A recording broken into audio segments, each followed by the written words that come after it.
परमेश्वर के दैनिक वचन। कार्य आरंभ करने से पहले यीशु सामान्य मानवता में रहता था। कोई नहीं कह सकता था कि वो परमेश्वर है। किसी को भी पता नहीं चला कि वो देहधारी परमेश्वर है। लोग उसे पूरी तरह से एक साधारण व्यक्ति ही समझते थे। उसकी सर्वथा सामान्य साधारण मानवता इस बात का प्रमाण थी कि परमेश्वर ने देह धारण किया है और अनुग्रह का युग देहधारी परमेश्वर के कार्य का युग है, न कि पवित्र आत्मा के कार्य का युग। ये इस बात का प्रमाण था कि परमेश्वर का आत्मा पूरी तरह से देह में साकार हुआ है और परमेश्वर के देह धारण के युग में उसका देह पवित्र आत्मा का समस्त कार्य करेगा। सामान्य मानवता वाला मसीह ऐसा देह है जिसमें आत्मा साकार हुआ है, जिसमें सामान्य मानवता है, सामान्य बोध है और मानवीय विचार हैं। साकार होने का अर्थ है परमेश्वर का मानव बनना, आत्मा का देह बनना। इसे और स्पष्ट रूप से कहें तो ये तब होता है जब स्वयं परमेश्वर सामान्य मानवता वाले देह में वास करके उसके माध्यम से अपने दिव्य कार्य को व्यक्त करता है। यही साकार होने या देहधारी होने का अर्थ है। अपने पहले देह धारण के दौरान परमेश्वर के लिए बीमारों को चंगा करना और दुष्टात्माओं को निकालना आवश्यक था, क्योंकि उसका कार्य छुटकारा दिलाना था। पूरी मानव जाति को छुटकारा दिलाने के लिए उसका दयालु और क्षमाशील होना आवश्यक था। सलीब पर चढ़ाए जाने से पहले उसने बीमार को चंगा करने और दुष्टात्माओं को निकालने का कार्य किया, जो उसके द्वारा मनुष्य के पाप और मलिनता से उद्धार के पूर्व लक्षण थे। चूंकि वो अनुग्रह का युग था, इसलिए बीमारों को चंगा करके संकेत और चमत्कार दिखाना परमेश्वर के लिए आवश्यक था, जो उस युग में अनुग्रह के प्रतिनिधि थे। क्योंकि अनुग्रह का युग अनुग्रह प्रदान करने के आसपास केंद्रित था, जिसका प्रतीक शांति, आनंद और भौतिक आशीष थे, जो कि सभी यीशु में लोगों के विश्वास की निशानियां थीं। अर्थात बीमार को चंगा करना, दुष्ट आत्माओं को निकालना और अनुग्रह प्रदान करना। अनुग्रह के युग में यीशु के देह की सहज क्षमताएं थीं। ये देह में साकार हुए पवित्र आत्मा के कार्य थे।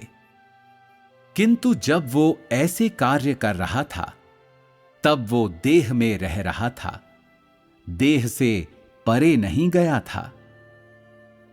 उसने चंगाई का चाहे कैसा भी कार्य क्यों ना किया हो, तब भी उसमें सामान्य मानवता ही थी। तब भी वो एक सामान्य मानव जीवन ही जी रहा था। परमेश्वर के देह धारण के युग में देह ने पवित्र आत्मा के सभी कार्य किए। मेरा ऐसा कहने का कारण यह है कि चाहे उसने कोई भी कार्य किया हो, उसने वो कार्य देह में रहकर ही किया था, किंतु उसके कार्य की वजह से लोगों ने उसके देह को पूरी तरह से दैहिक सार धारण करने वाला नहीं माना, क्योंकि वो देह चमत्कार कर सकता था और किसी विशेष समय में ऐसे कार्य कर सकता था जो देह से परे के होते थे।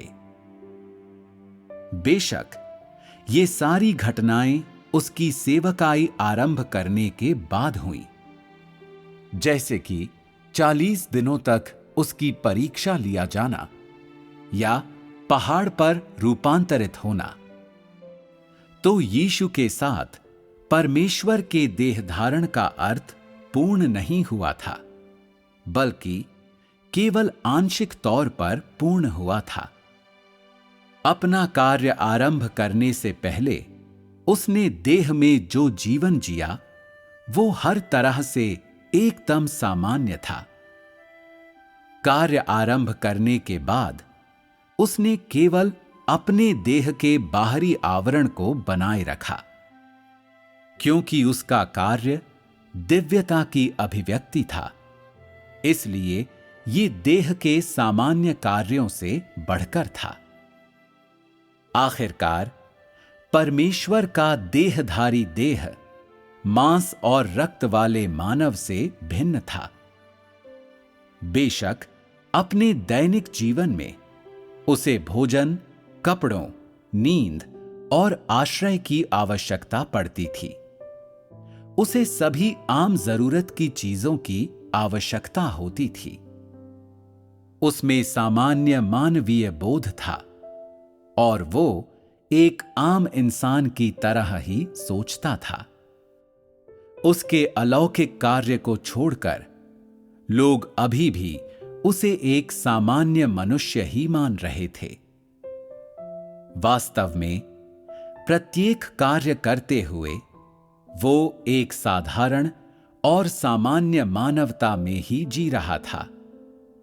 और जहां तक उसने जो कार्य किया उसकी बात है, उसकी समझ विशेष रूप से सामान्य थी। उसके विचार किसी भी अन्य सामान्य मनुष्य की अपेक्षा विशेष रूप से अधिक सुस्पष्ट थे। इस प्रकार की सोच और समझ एक देहधारी परमेश्वर के लिए आवश्यक थी, क्योंकि दिव्य कार्य को ऐसे देह के द्वारा व्यक्त किए जाने की आवश्यकता थी जिसकी समझ बहुत ही सामान्य हो और विचार बहुत ही सुस्पष्ट हों। केवल इसी प्रकार से उसका देह दिव्य कार्य को व्यक्त कर सकता था। यीशु ने इस पृथ्वी पर अपने पूरे 33.5 साल के वास में अपनी सामान्य मानवता बनाए रखी, किंतु उसकी इन 33.5 साल की सेवकाई के दौरान लोगों ने सोचा कि वो सर्वश्रेष्ठ है, पहले की अपेक्षा बहुत ही अलौकिक है, जबकि असलियत में यीशु की सामान्य मानवता सेवकाई आरंभ करने से पहले और बाद में अपरिवर्तित रही। पूरे समय उसकी मानवता एक सी थी, किंतु जब उसने अपनी सेवकाई आरंभ की, उससे पहले और उसके बाद के अंतर के कारण उसके देह को लेकर दो भिन्न भिन्न मत उभरे। लोगों की राय कुछ भी रही हो, लेकिन देहधारी परमेश्वर ने पूरी अवधि में अपनी सामान्य मानवता बनाए रखी, क्योंकि जब से परमेश्वर देहधारी हुआ था तब से वो देह में ही रहा, ऐसे देह में जिसमें सामान्य मानवता थी। चाहे वो अपनी सेवकाई कर रहा हो या ना कर रहा हो, उसके देह की सामान्य मानवता को मिटाया नहीं जा सकता था, क्योंकि मानवता देह का मूल सार है। अपनी सेवकाई से पहले सभी सामान्य मानवीय क्रियाकलापों में संलग्न रहते हुए यीशु का देह पूरी तरह से सामान्य रहा। वो जरा सा भी अलौकिक नजर नहीं आया। उसने कोई भी चमत्कारी संकेत नहीं दिखाए। उस समय वो केवल एक आम इंसान था जो परमेश्वर की आराधना करता था। भले ही उसका लक्ष्य अधिक ईमानदार था, किसी भी व्यक्ति से अधिक निष्ठापूर्ण था। इस प्रकार उसकी सर्वथा सामान्य मानवता ने स्वयं को अभिव्यक्त किया। चूंकि सेवकाई का कार्य शुरू करने से पहले उसने कोई कार्य नहीं किया था, इसलिए कोई उसे पहचानता नहीं था। कोई नहीं कह सकता था कि उसका देह बाकी लोगों से अलग है, क्योंकि उसने एक भी चमत्कार नहीं किया था। स्वयं परमेश्वर का जरा सा भी कार्य नहीं किया था। लेकिन सेवकाई का कार्य प्रारंभ करने के बाद उसने सामान्य मानवता का बाहरी आवरण बनाए रखा और तब भी सामान्य मानवीय सूझबूझ के साथ ही जीता रहा। लेकिन क्योंकि उसने स्वयं परमेश्वर का कार्य करना, मसीह की सेवकाई अपनाना और उन कार्यों को करना आरंभ कर दिया था जिन्हें करने में नश्वर प्राणी, मांस और रक्त से बने प्राणी अक्षम थे, इसलिए लोगों ने मान लिया कि उसकी सामान्य मानवता नहीं है। उसका देह पूरी तरह से सामान्य नहीं है, बल्कि अपूर्ण देह है। उसके द्वारा किए गए कार्य की वजह से लोगों ने कहा कि वो देह में परमेश्वर है, जिसके पास सामान्य मानवता नहीं है।